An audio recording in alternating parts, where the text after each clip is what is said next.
नमस्कार नहीं welcome you world affairs. मैं हूं प्रशांत धवन। नाउ यहाँ पर आप लोग बिल्कुल ठीक पढ़ रहे हो। ये जो इमेज आप देख रहे हो ना, यहाँ पर ये जो इमेजेस आज के समय सोशल मीडिया पर वायरल हो रही है, ये यूक्रेन की नहीं है, ना किसी मिडल ईस्ट के कंट्री की है। ये इमेजेस हैं यूनाइटेड स्टेट्स ऑफ अमेरिका की। हजारों लोगों को इवैक्यूएट किया जा चुका है, मतलब कि एक गांव था, बड़ा ब्लास्ट हुआ, इतने ज़्यादा गंदे केमिकल्स हवा में फैल गए हैं कि हज़ारों लोगों को यूएसए ने इस गांव से इवैक्यूएट किया है।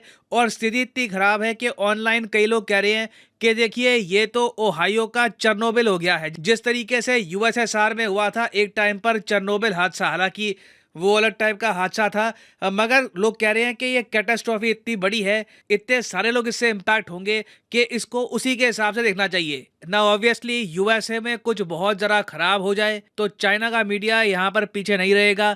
चाइना के मीडिया ने ऑलरेडी ये बोलना स्टार्ट कर दिया है, इनके हिसाब से यूएस इंफॉर्मेशन छुपा रहा है दुनिया से, अपने लोगों से, कि आखिर ओहायो में हुआ क्या, इतने सारे हार्मफुल केमिकल्स हर जगह क्यों फैल गए, यूएसए की गवर्नमेंट ने यहाँ पर ब्लास्ट क्यों किया है, रियल एक्सीडेंट यहाँ पर कौन सा था। क्योंकि जो एक्सीडेंट की साइट है ना यहाँ पर, उसके आसपास आप देखोगे मछलियां मरी हुई है, नदियां बिल्कुल गंदे तरीके से पॉल्यूट हो चुकी है, जो लाइव स्टॉक है, चिकन कैटल वगैरह, ये लगातार बीमार हो रहे हैं या मर रहे हैं। और जिस गांव में ये सब हुआ है, जहां से हजारों लोगों को इवैक्यूएट किया गया, उन लोगों को अभी तक वापस जाने की परमिशन यूएस गवर्नमेंट नहीं दे रही। अब आप यहाँ पर कहोगे वेट वेट, हुआ क्या है एक्चुअली में कि चाइना बात कर रहा है, यूएस का मीडिया कह रहा है कि देखिए कुछ यहाँ पे बहुत बड़ा ब्लास्ट हुआ है। बेसिकली ओहायो में हुआ क्या है, चलिए बहुत ही सरल लैंग्वेज से ना बिल्कुल स्टार्टिंग से समझाता हूँ कि कहानी क्या है। ये जी यहाँ पे आप देख पा रहे होगे, ये वर्ल्ड मैप है।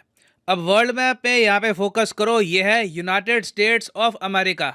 अब जिस तरीके से हमारे यहाँ राज्य होते हैं, राजस्थान, मध्य प्रदेश, तमिलनाडु वगैरह, वैसे ही आपको यूएसए में बहुत सारे राज्य मिलेंगे इनके। उनमें से इनका एक बहुत ही बड़ा राज्य है ओहायो। यहाँ पे आप देख पाएंगे मैंने मार्क कर रखा है, ये है यूएसए की ओहायो स्टेट। अब हुआ यहाँ पर क्या कि 3 फरवरी 2023 को जो ओहायो के एक गांव ईस्ट पैलेस्टाइन से गुजर रही थी, जी हाँ आपने नाम बिल्कुल सही सुना है, ईस्ट पैलेस्टाइन। ये आप कह लीजिए एक छोटा सा गांव है ओहायो में, इनका बस नाम पैलेस्टाइन है, बाकी कुछ पैलेस्टाइन से कुछ इसका रिलेशन नहीं है। इजराइल पैलेस्टाइन से कंफ्यूज मत कर लेना, बिल्कुल ये अलग टॉपिक है, बस ये यहाँ पे नाम इन्होंने रखा हुआ है। तो एक छोटा सा यहाँ पे गांव था, करीब 4-5 हजार लोग यहाँ पे रहते थे। तो 3 फरवरी को यहाँ से एक ट्रेन जा रही थी, ट्रेन डीरेल हो गई, पटरी से बिल्कुल ट्रेन अलग हो गई, और उसके बाद एक बड़ा हादसा हुआ, एक के बाद एक कंटेनर टकराए आपस में और फिर एक धमाका हुआ यहाँ पर। अब देखो, गाड़ी पटरी से हट जाना, उसके बाद एक हादसा होना, ये भारत में काफी बार हो चुका है। मगर यूएसए के केस में क्या हुआ कि इस ट्रेन में ना लोग नहीं थे, ये एक मालगाड़ी थी, फ्राइट ट्रेन थी, और इस ट्रेन में कैरी भी क्या किया जा रहा था, बहुत सारे हार्मफुल केमिकल, ऐसे केमिकल जो वातावरण के कांटेक्ट में आते ही ना इनमें एक्सप्लोजन होना स्टार्ट हो जाता है, आसपास का पूरा एनवायरनमेंट ये दूषित कर देते हैं, कैंसर फैला सकते हैं। अब आप यहाँ पर दो बहुत ही बेसिक सवाल पूछ सकते हो। पहली बात तो जी, ऐसे कौन से केमिकल हैं और ये ट्रेन में यूएस क्यों लेके जा रहा था, ये ऐसे कैरी क्यों कर रहे थे। देखो, आज के समय जिस दुनिया में हम रहते हैं, जो हमारे आसपास प्रोडक्ट्स बनते हैं, इनको बनाने में जो केमिकल इस्तेमाल होते हैं ना, वो बिल्कुल अगर ओपन में एनवायरनमेंट में लीक हो जाए तो बड़ा नुकसान कर सकते हैं। फॉर एग्जांपल इस केस में ना ट्रेन में था वाइनिल क्लोराइड। अब वाइनिल क्लोराइड इंडिया में, चाइना में, रशिया, हर जगह खूब ट्रांसपोर्ट होता होगा, क्योंकि इससे देखिए बहुत सारे प्रोडक्ट्स हम बनाते हैं। फॉर एग्जांपल आपने पीवीसी देखा होगा, प्लास्टिक्स होते हैं बहुत सारे, रबर, फर्नीचर, ग्लास, पेपर, ये बहुत सारे जो प्रोडक्ट्स हैं ना, वो काफ़ी बार हम वाइनिल क्लोराइड से बनाते हैं। अब जब ये प्रोडक्ट्स बन के तैयार हो जाते हैं तब इतना ज़रा टॉक्सिक ना हो, मगर इनका जो मेन इंग्रेडिएंट होता है ना, ये अपने आप पे बड़ा टॉक्सिक होता है। तो इस ट्रेन में ये केमिकल था, ये केमिकल वातावरण में फैल गया, और उसके बाद पूरा जो ये एनवायरनमेंट है ना, ये बुरी तरीके से दूषित होना स्टार्ट हो गया। अब अचानक से यूएस गवर्नमेंट के कान खड़े हो गए, कह रहे ये तो बहुत ज़रा खराब काम हो गया है। यूएस गवर्नमेंट ने यहाँ पर फैसला ये किया कि ये जो केमिकल्स है ना, इनको अभी डिस्ट्रॉय कर देते हैं, कंट्रोल्ड एक्सप्लोजन करेंगे। यहाँ पे ना कंट्रोल तरीके से ये जो सारे कंटेनर्स हैं, जो भी इसमें यहाँ पे केमिकल्स हैं, इनको डिस्ट्रॉय कर देते हैं, बड़ा विस्फोट यहाँ पे करेंगे। इससे क्या होगा कि बड़ा नुकसान होने से बच जाएगा, लाखों लोगों की जगह सिर्फ हजारों लोग फील करेंगे इम्पैक्ट। मगर इम्पैक्ट फील करेंगे। और इसलिए यूएसए की सरकार ने ना इस गांव की आधी से ज्यादा आबादी, 50 से 60% आबादी जो यहाँ पर थी, सबको कहा कि यहाँ से दूर हो जाइए, निकल जाइए, घर बार सब छोड़ के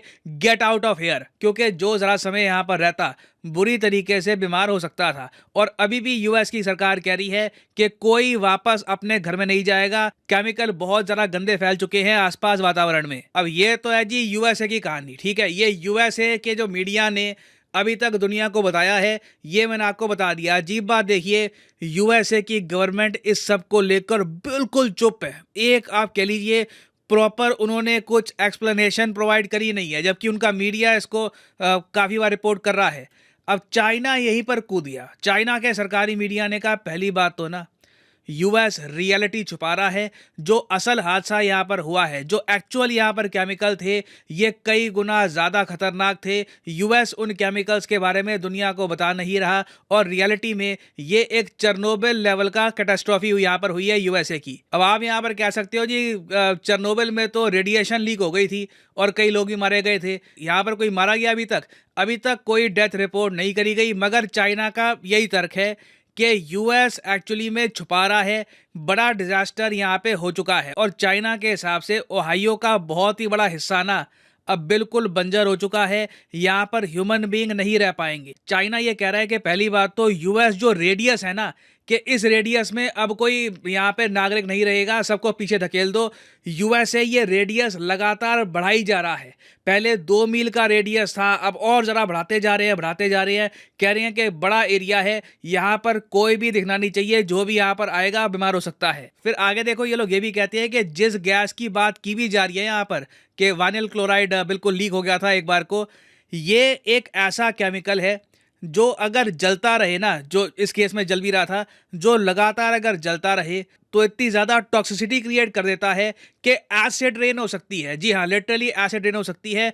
आसपास जो भी खेती बाड़ी होती थी, कुछ प्लांटेशन होती थी, बिल्कुल ख़राब हो जाएगी, और जो नदियां हैं वहाँ पर मछलियाँ मर जाएगी। तो चाइना के हिसाब से एक चेरनोबिल लेवल का डिजास्टर यूएसए में हो चुका है। अब फिर देखिए आगे चाइना ना अपनी थ्योरी को थोड़ा सा और लेके जाता है। अगेन ये सारी बातें मैं आपको बता रहा हूँ ग्लोबल टाइम से, चाइना का सरकारी मीडिया आउटलेट है, इनका आर्टिकल अवेलेबल है, Ohio catastrophe goes viral on Chinese social media, इसको आप पढ़ सकते हैं। अब चाइना के लोगों ने ना इसी आर्टिकल में ये भी आगे मेंशन किया है कि हाल ही में जो रिपोर्ट्स आई है कि यूएसए एक के बाद एक यूएफओ गिरी जा रहा है। आपने इसके बारे में बड़े आर्टिकल पढ़े होंगे। जब सबसे पहले चाइना का एक गुब्बारा यूएसए ने शूट डाउन किया था F-22 रैप्टर से, उस पर मैंने वीडियो बनाकर आपको दिखाई थी।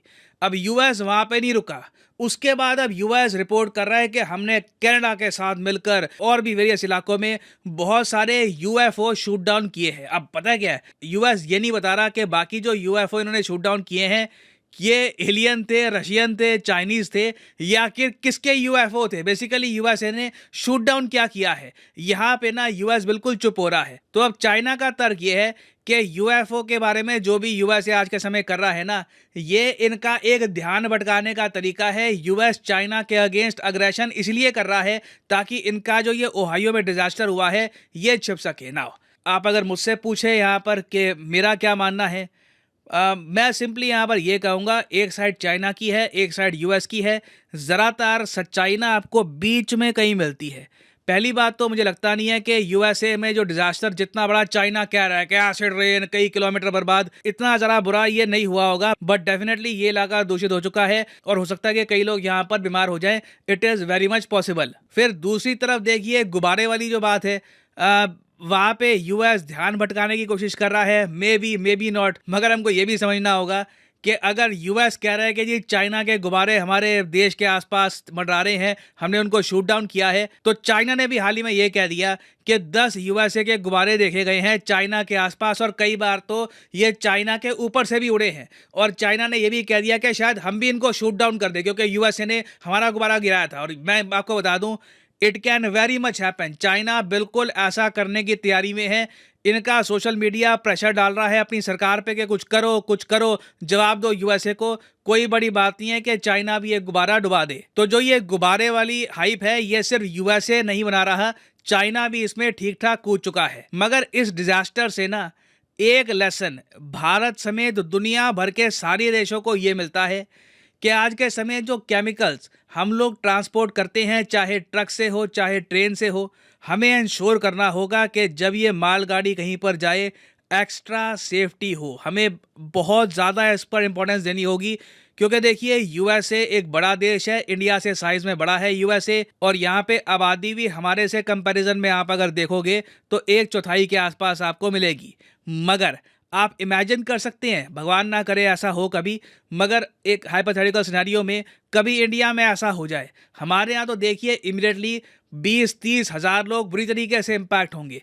तो ये देखिए एक लेसन है, मैं कहूँगा एक यूएसए में डिजास्टर हुआ है, और यही डिजास्टर मैं कहता हूँ ऐसा ही डिजास्टर इंडिया में हुआ होता ना, वर्ल्ड मीडिया आज के समय इंडिया की खूब आलोचना कर रहा होता कि जी ये बनेंगे सुपर पावर, ट्रेन संभाली नहीं जाती वगैरह, वो सब हम झेलते। मगर सिंस यूएसए में हुआ है, बिल्कुल इतनी ज़्यादा आलोचना यूएस फेस कर नहीं रहा इसको लेकर जितनी करनी चाहिए। और मैं यहाँ पे वैसे आपसे पूछना चाहूँगा कि जो चाइना ने क्लेम किया है कि इनके ऊपर 10 यूएसए के गुब्बारे जोड़े हैं, इसको लेकर आपको एक सेपरेट वीडियो चाहिए तो कमेंट सेक्शन में लिखिएगा, एक अलग टॉपिक है, उस पर मैं एक डिफरेंट वीडियो ला सकता हूँ। अगर आपको उस पर एक सेपरेट वीडियो चाहिए तो इसके बारे में मेंशन करिएगा, I will make a video on that. और हाँ, फाइनली आपके लिए इंपॉर्टेंट मैसेज, अनअकैडमी एक मैसिव सेल लेके आया है, 30% डिस्काउंट की sale on UPSC courses. Usually ये सेल होती है 10% की, पहली बार अनअकैडमी की 30% सेल शुरू हुई है। आपको सिंपली यहाँ पर कमेंट सेक्शन में जाना है और यहाँ पे आपको एक पिंड कमेंट में लिंक मिलेगा, इस लिंक पे आप क्लिक करोगे